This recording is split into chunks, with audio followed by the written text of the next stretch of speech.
Bugün sizlerle beraber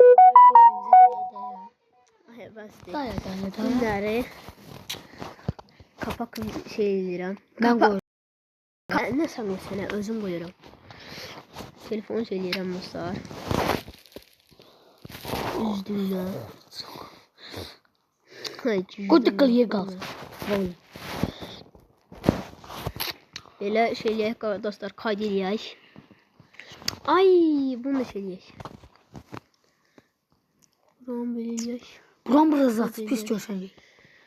Ne var? Aç aç. ay lahım sıktın. Ay o aç aç. Ay diyelim Ay sen ne lazımdı? Ay başı da pis görsün. Duvar çal.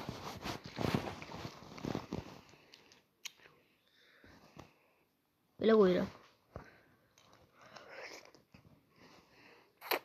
Все. Ya bu ne? Zaten burayı boşalttı ne? Cicim boşaltma. Boşalt. Düz içine açasın tıkadı da boşaldı. Senin boşalttığını sen am. Yiyin sen. Ayak su. Oy bu ne? Var sana. Ha ağır görsen. Bura yok. Buraya çimşeceğiz. Hı. Sonra bunu da bu boyda yaş. Yaxşı. Bu boyda.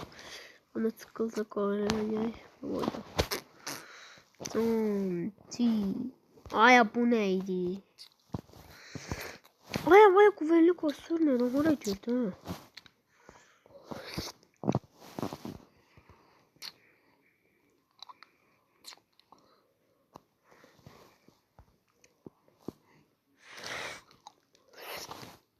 Sí, valla.